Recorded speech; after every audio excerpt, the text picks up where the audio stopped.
আজকের গল্প বিভূতিভূষণ বন্দ্যোপাধ্যায়ের লেখা অসমাপ্ত। কোন্নগরে সাহিত্য সভা করিতে গিয়াছিলাম, আমি সভাপতি। টানা মোটরে কলিকাতা হইতে আমায় লইয়া যাওয়া হইয়াছে। সভাস্থলে পৌঁছিয়া বেজায় খাতির। কলিকাতা হইতে সমাগত আরও কয়েকজন সাহিত্যিক বন্ধুর সহিত পুষ্পমাল্য শোভিত আমারও ফটো নেওয়া হইল স্থানীয় উৎসাহী সাহিত্য বাতিগ্রস্ত তরুণদের দ্বারা। এইবার আসুন একটু জলযোগ। সভা কখন? সময় হলো তো। সভার আগে সামান্য একটু চা। বন্ধুদের দিকে ফিরিয়া বলিলাম, চলো হে তবে, ওরা যখন নিতান্তই ছাড়বেন না। আসুন এদিকে, ইনি অভ্যর্থনা সমিতির সভাপতি রামকিঙ্কর চট্টোপাধ্যায়, রায় বাহাদুর, এখানকার জমিদার। ও নমস্কার। একগাল হাসিয়া রায় বাহাদুর প্রতি নমস্কার করিলেন। গরিবের বাড়িতে সামান্য একটু। আপনার নাম অনেক দিন থেকে শোনা ছিল, আজ বড় সৌভাগ্য আপনার সঙ্গে দেখা হলো। আপনার সাবমোচন পড়ে আমাদের বাড়ির এরা কেঁদে বাঁচে না। আমি এখনো পড়িনি, সময় পাইনে, মিউনিসিপ্যালিটির কাজ বড় বেশি। যদিও রিটায়ার করেছি, তবুও কাজের অন্ত নেই। ওরই নাম বিনয়বাবু। আসুন আসুন, আপনার বইও মানে পড়িনি, তবে নাম কে না শুনেছে আপনাদের বাংলাদেশে, বলুন। আমরা সবাই খ্যাতির গর্বে স্ফীত হইয়া উঠি। প্রকাণ্ড ঘর, মাঝখান জুড়িয়া লম্বালম্বি একখানা বড় টেবিল সাদা কাপড় দিয়া ঢাকা, 4-5টা ফুলদানিতে ফুল সাজানো। বড় বড় চীনামাটির প্লেটে সিঙ্গাড়া, কচুরি, নিমকি ও রসগোল্লা। কাঁচের গ্লাস সারি সারি ও কাঁচের জগে জল, চায়ের সরঞ্জাম। আসুন বসুন, এই যে আপনি এদিকে, বিনয়বাবু এখানে। ওরে ফল কই? এখনো কাটা হয়নি? কখন আর কাটবি? নিয়ে আয়। ওহে সুশীল, তোমরাও বসে পড়ো, দাঁড়িয়ে রইলে কেন সব? কেনারাম কোথায় গেল? ডেকে নিয়ে এসো। বাহ, চা খেয়ে নাও সকলে একসঙ্গে। না না, দেওয়ার লোকের অভাব হবে না। ওই ছবিখানা কার? বেশ সুন্দর চেহারা।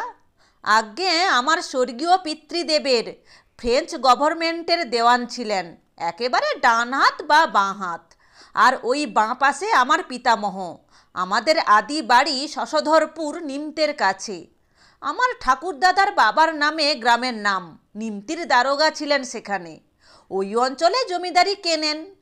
ওরে সিঙ্গাড়া আরও নিয়ে আয়। খান খান, গরম সিঙ্গাড়া সব বাড়িতে তৈরি। দোকানের জিনিস মশাই এ বাড়িতে ঢোকে না। আমার বড় বৌমার হাতে ভাজা সব। বড় ছেলে সে এখানে নেই, কাস্টমসে কাজ করে। এবার 250 হলো। বিয়ে দিয়েছি আজ 5 বছর। তার শ্বশুরও জমিদার, রায় সাহেব হরিনাথ বাড়ুজ্জে। হালি শহরের নাম শুনেছেন বোধ হয়। চা দিয়ে যায় এবার। একটি 12-13 বছরের সুশ্রী বালিকা পান লইয়া আসিয়া সলজ্জ সংকোচে দরজার নিকট দাঁড়াইল। কি ওতে রে খুকি, পান? রাখ, এখানে রাখ। এইটি আমার ছোট মেয়ে মিনতি। লজ্জা কি এদের কাছে? বেশ গান গায়, আজ সভাতে গাইবে এখন। আবৃত্তিতে আর বছর মেডেল পেয়েছিল। জলধর সেন শুনে কেঁদে ফেললেন একেবারে। কর্তব্য ও শোভনতার খাতিরে খুকিটিকে কাছে ডাকিয়া 2-1টি মামুলি ছেঁদো কথা জিজ্ঞাসা করি। তাহার আবৃত্তি পুনরায় আমাদের কাছে করিবার জন্য জিদ ধরি এবং পরক্ষণেই জিজ্ঞাসা করি, তাহলে ওঠা যাক সব, কি বলেন? সভার টাইম তো হলো। ওরে কানাই, গাড়িখানা আনতে বল চট করে, গেটের কাছে নিয়ে আসুক। না না, গাড়ি কি হবে, দরকার নেই রায় বাহাদুর, হেঁটেই এটুকু। বিলক্ষণ, ক্লাবঘর এখান থেকে 10 মিনিটের রাস্তা। হেঁটে যাবেন কেন, গাড়ি যখন রয়েছে? নিয়ে আয় রে, বলে দিলি না গাড়ির কথা। সদল বলে গাড়িতে উঠিতে যাইতেছি, এমন সময় একটি 8-9 বছরের বালক পিছন হইতে আমায় ডাকিয়া বলিল, মা আপনাকে ডাকছে। প্রায় চমকাইয়া উঠিয়াছিলাম আর কি। বিস্ময় ও অবিশ্বাসের দৃষ্টিতে ছেলেটির দিকে চাহিয়া বলিলাম, কাকে? কে ডাকছেন বললে খোকা? বালকটি দৃঢ় কণ্ঠে বলিল, আপনাকে মা ডাকছেন। উপস্থিত ব্যক্তিবর্গের মধ্যে সকলেই বিস্মিত হইয়া উঠিয়াছিলেন, কারণ আমি এ স্থানে পূর্বে কখনো আসি নাহি, বালকটি আমায় কখনো দেখে নাহি ইহা নিশ্চিত। একজন জিজ্ঞাসা করিলেন, তোমাদের বাড়ি কোথায় খোকা? আর একজন বলিলেন, আরে ও তো আমাদের হরিজীবনের ছেলে। তুমি হরিজীবনের ছেলে না? হ্যাঁ, ওই দোতলা বাড়ি। একে ডাকছেন তোমার মা, এই বাবুকে? বালক চারিদিক হইতে জেরায় একটু দমিয়া গিয়া সংকোচের সুরে বলিল, এই বাবুকেই তো মা বললেন ডাকতে। মা বললেন, যিনি চাদর গায়ে গাড়িতে উঠছেন। যান মশাই, দেখে আসুন। ওর বাবার নাম হরিজীবন মুখুজ্জে, রেলে কাজ করে। আমাদের এখানে বাসা। চিনতে পেরেছেন? হরিজীবন এখন বাড়ি নেই, বোধহয় ডিউটিতে গিয়েছে। তোমার বাবা বাড়ি আছেন খোকা? বুঝিতে পারিলাম না কে হরিজীবন, কিন্তু এই বালকটির মুখের আদল আমার অত্যন্ত পরিচিত মনে হইল, যেন পূর্বে এ ধরনের মুখ কোথায় দেখিয়াছি। বাড়ির দরজায় পা দিতেই দরজার আড়াল হইতে যে হাসি মুখে বাহির হইয়া আসিল, তাহাকে দেখিয়াই চমকাইয়া উঠিলাম। ইহাকে তো চিনি, অনেক দিন আগে ইহার সহিত খুব জানাশোনা ছিল, কিন্তু নাম কিছুতেই মনে আনিতে পারিলাম না। মেয়েটি আমার পায়ের ধুলা লইয়া প্রণাম করিয়া বলিল, কি যতীনদা, চিনতে পারেন? কে বলুন তো? এসো এসো, থাক, কল্যাণ হোক। ভালো আছো বেশ? সঙ্গে সঙ্গে আমি প্রাণপণে মেয়েটির নাম মনে আনিবার চেষ্টা করিলাম। আমার মনে পড়িল, ইহার সঙ্গে আলাপ হইবার একমাত্র সম্ভবপর স্থান হইতেছে কৃষ্ণনগর। সেখানে থাকিয়া কলেজে পড়িয়াছিলাম। অন্য কোথাও মেয়েদের সঙ্গে আমার আলাপ হয় নাই, কিন্তু 16-17 বৎসর পূর্বে সেই দিনগুলিতে ভাবিয়া দেখিলাম অনেকগুলি মেয়ের সঙ্গে আলাপ হইয়াছিল, শুধু এই কারণে যে আমি যে বাড়িতে থাকিতাম সে বাড়িতে সঙ্গীত চর্চা উপলক্ষে পাড়ার অনেক মেয়ে জড়ো হইত। তাছাড়া কবিতা আবৃত্তির প্রতিযোগিতা, ছোট ছোট মেয়েদের থিয়েটার প্রভৃতি সম্পর্কে মেয়েদের সাহায্য করিতে অনেকবার অনুরুদ্ধ হইতাম। সে উপলক্ষেও অনেক মেয়ের সংস্পর্শে আসিয়াছিলাম। সেখানেই যদি ইহার সহিত দেখাশোনা হইয়া থাকে, তবে নাম মনে আনিবার চেষ্টা বৃথা, কারণ দেয়ার নেম ইজ লেজেন্ড। বসুন যতীনদা। গিয়ে বসবো বটে, কিন্তু ঘুরে আসি, সভা রয়েছে কি না। সভার টাইম প্রায় হয়ে গেল। মেয়েটি হাসিয়া বলিল, ও, আপনি আবার সাহিত্যিক হয়েছেন, সভায় সভাপতিত্ব করবেন, এসব ভাবলে আমার হাসি পায়। উফ, কি বখাটেই ছিলেন। চুপ করিয়া রহিলাম, যদিও ঠিক বুঝিলাম না আমার মধ্যে বখাটেগিরির কি দেখিয়াছিল এ, এবং আমার তো মনে হয় না আমি সত্যিকারের বকাটে যাহাকে বলে তাহা ছিলাম কোনো দিন, কিন্তু তাহা লইয়া তর্ক তুলিবার ইহা সময় নয়। মেয়েটি আবার বলিল, কতদিন ভেবেছি আপনি কোথায় চলে গেলেন, আপনার সঙ্গে হয়তো আর দেখা হবে না, কিন্তু ভগবান দেখা করিয়ে দেন এমনি করে। আমি এবার ইহাকে অনেকখানি মনে আনিতে পারিয়াছি। জিজ্ঞাসা করিয়াই ফেলিলাম, তোমার নাম শান্তি না? মেয়েটি খিলখিল করিয়া হাসিয়া উঠিল। কেন, সে সম্বন্ধে সন্দেহ আছে নাকি? বলিতে পারিলাম না যে সন্দেহ তো দূরের কথা, নামটাই মনে ছিল না এতক্ষণ, কিন্তু এবার ইহাকে বুঝিয়া ফেলিয়াছি। আজ 15-16 বছর আগে ইহার সঙ্গে আলাপ হইয়াছিল, তারপর আর কখনো দেখি নাহি বটে, কিন্তু এখন মনে হইতেছে অতগুলি মেয়ের মধ্যে এই মেয়েটির ব্যবহার ছিল সর্বাপেক্ষা আন্তরিক ও সরল। তখনকার মনোভাবে আমি ইহাকে সেই জন্যই আমল দিই নাহি, গায়ে পড়া বলিয়া মনে করিতাম। শান্তি বলিল, আপনি আজকাল থাকেন কোথায়? কলকাতাতেই আছি আজ 8-9 বছর, খবরের কাগজের আফিসে চাকরি করি। বিয়ে করেছেন? বহুদিন। ছেলেপিলে হয়েছে? 4 মেয়ে। আর কিছু শুনতে চাও? বাজে কথা, আপনি কখনো বিয়ে করেননি। এ কথা ভাববার হেতু কি? আপনাকে আমি খুব ভালোই জানি, আমার চোখে ধুলো দিতে পারবেন না, বলুন সত্যি কি না? হাসিয়া ফেলিলাম। সঙ্গে সঙ্গে বড় ভালো লাগিল। 15 বছর পূর্বে 1-8 বছরের জন্য যে মেয়ের সঙ্গে অত্যন্ত ভাষা ভাষা ধরনের আলাপ হইয়াছিল, তাহাকে আমার চরিত্র ও মনোবৃত্তি সম্বন্ধে এমন নিঃসন্দিগ্ধ মত প্রকাশ করিতে দেখিয়া ভালো লাগিবার কথা বটে। এমন এক ধরনের আত্মীয়তা যাহা অন্য কোনো উপায়ে প্রকাশ করা যায় না, বা অন্য কোনো ধরনের ব্যবহার দ্বারা ইহার স্থানও পূর্ণ হয় না। বলিলাম, ধরে যখন ফেলেছ শান্তি, তখন মিথ্যে বলে লাভ নেই। বিয়ে এখনো করিনি। শান্তি সগর্বে বলিল, দেখুন, বললাম যে আপনাকে, তখনই আমি চিনে ফেলেছিলাম। ঠিক কি না, ভালো করে বলুন এবার। বলিলাম, তাহলে এখন আমি আসি শান্তি, সভার পরে না হয় আসবো এখন একবার। তোমার স্বামী কখন আসবেন? আলাপ হলে বেশ আনন্দ হতো। সন্ধ্যের পর? বেশ, আমারও আসতে রাত 8টা বাজবে, বুঝেছ? এখানে আজ রাত্রে খাবেন কিন্তু, বলা রইল।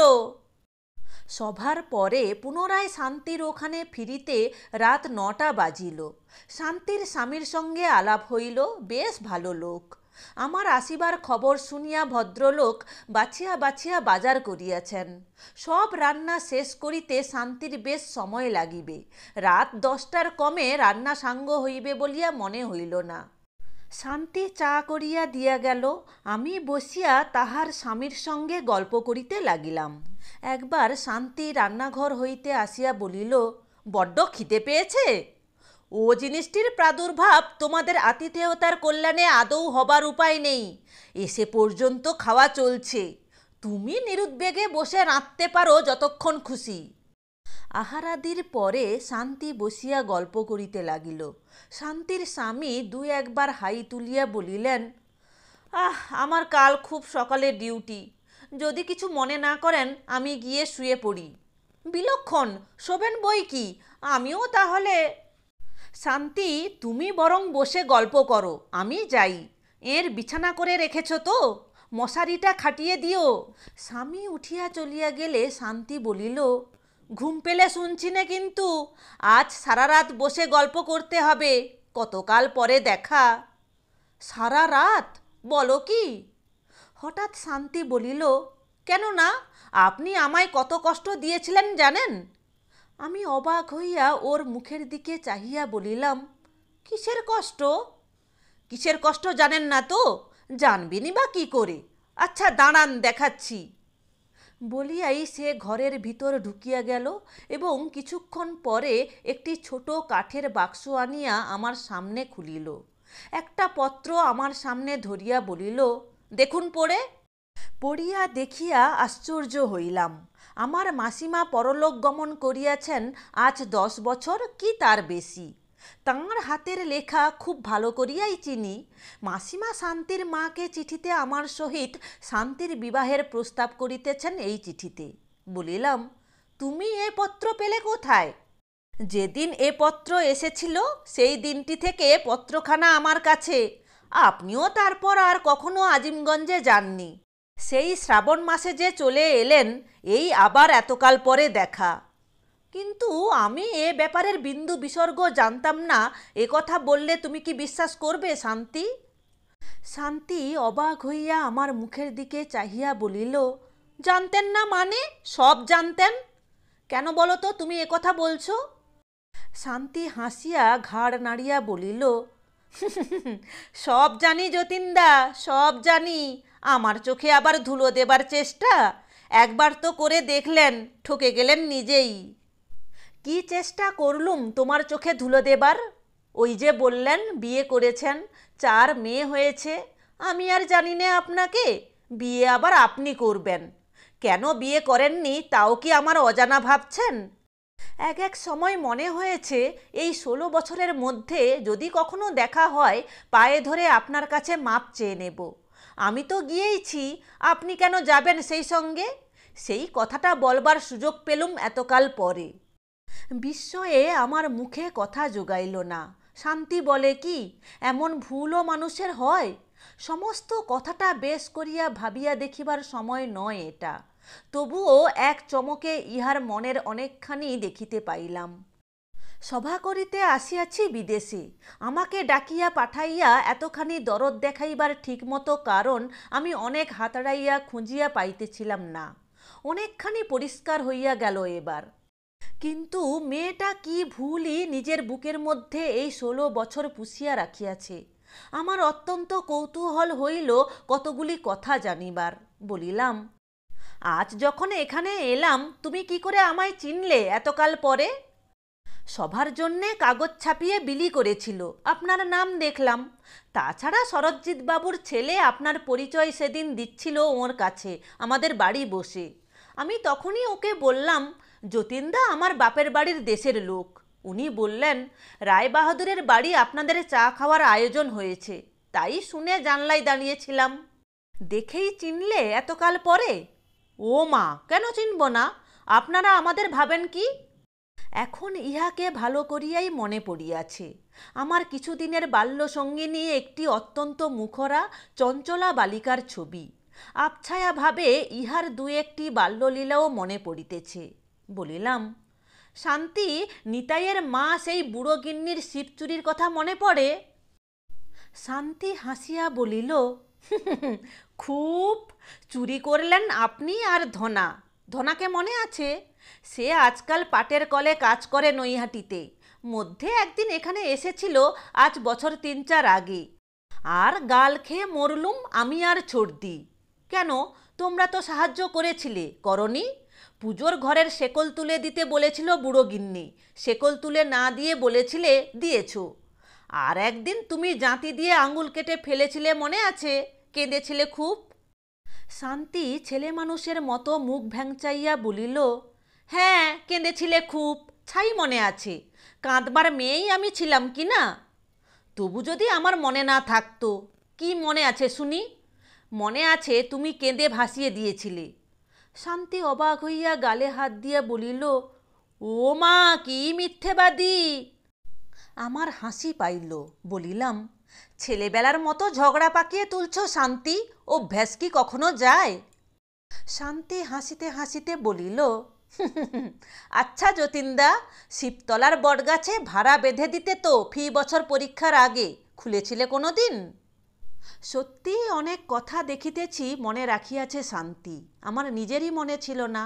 মেয়েরা বড় মনে রাখে। রাত অনেক। শান্তি বলিল, আর না যতীনদা, রাত হয়েছে, শুতে যান। যদিও আমার ইচ্ছে করছে আজ সারা রাতটা আপনার সঙ্গে বসে গল্প করি। কাল সকালে উঠেই যেন চলে যাবেন না, খাওয়া দাওয়া সেরে তবে। কাল তা কি করে হবে শান্তি? কাল সোমবার, সব খোলা। খেয়ে যেতে গেলে দেরি হয়ে যাবে। আমি সকালে চা খেয়েই চলে যাব। শান্তি কর্তৃত্বের সুরে বলিল, সে হবে এখন, সেজন্য আপনাকে ভাবতে হবে না। কাল সকালে উঠে দুটো আপিসের ভাত দিতে আমার হাত পা খোঁড়া হয়ে যাবে না। রাত্রে বিছানায় শুইয়া শুইয়া ভাবিলাম ব্যাপারখানা। শান্তিকে প্রতারণা করিলাম বটে, স্বীকার করি সেটা বড়ই খারাপ কাজ। কিন্তু সত্য কথা খুলিয়া বলিলেই কি সে খুশি হইত? ওর জীবনে হয়তো এইটুকু ভাবিয়াই উহার সুখ, কেন সে সুখটুকু নষ্ট করিব? পরদিন সকালে না খাওয়াইয়া শান্তি কি ছাড়ে? খুব ভোরে উঠিয়া এটা সেটা রাঁধিতে ব্যস্ত হইয়া পড়িল। 8:30টায় আমার গাড়ি। তার অনেক আগে সে আমায় 4-5 রকমের তরকারি করিয়া খাওয়াইয়া দিল। পায়ের ধুলা লইয়া প্রণাম করিয়া বলিল, আবার কবে আসবেন দাদা? সময় তো পাইনে, তবে আসবো বই কি। হঠাৎ খপ করিয়া আমার হাত দুখানা তাহার 2 হাতের মধ্যে লইয়া আর্দ্র কণ্ঠে অথচ দৃঢ় স্বরে বলিল, না দাদা, আমি সব জানি, সব বুঝি। আপনি যে নিজের জীবনটা এভাবে কাটিয়ে দিলেন, সেজন্য আমার মনে তুষের আগুন জ্বলে দিন রাত। আপনার কাছে আমার একটা অনুরোধ আছে, রাখবেন বলুন? কি অনুরোধ বলো শান্তি? আপনি বিয়ে করুন। করতেই হবে আপনাকে বিয়ে। আমার অপরাধের বোঝা আর বাড়াবেন না। বলুন, অনুরোধ রাখবেন? আমি চুপ করিয়া রহিলাম। এ কথার কি উত্তর দিব ভাবিয়া পাইলাম না। শান্তি আবার বলিল, চুপ করে থাকলে হবে না, আমার কাছে বলে যান। আচ্ছা, ভেবে দেখি শান্তি। বেশ, তা ভাবুন। এইটুকু যে বলেছেন এবার সেই যথেষ্ট। আবার এই মাঘ মাসে সরস্বতী পুজোর সময় আসবেন বলুন। আচ্ছা তা বরং, না ওসব শুনবো না, বরং টরং না, আসতেই হবে বলে দিলাম, আমি পথের দিকে চেয়ে থাকবো, আসবো। পথে উঠিয়া দেখি শান্তি রান্নাঘরের জানালায় দাঁড়াইয়া পথের দিকে একদৃষ্টে চাহিয়া আছে। বাড়ি ফিরিয়া স্ত্রীর কাছে ঘটনাটা বলিব ভাবিয়াছিলাম, কিন্তু শেষ পর্যন্ত না বলাই যুক্তিযুক্ত বিবেচনা করিলাম।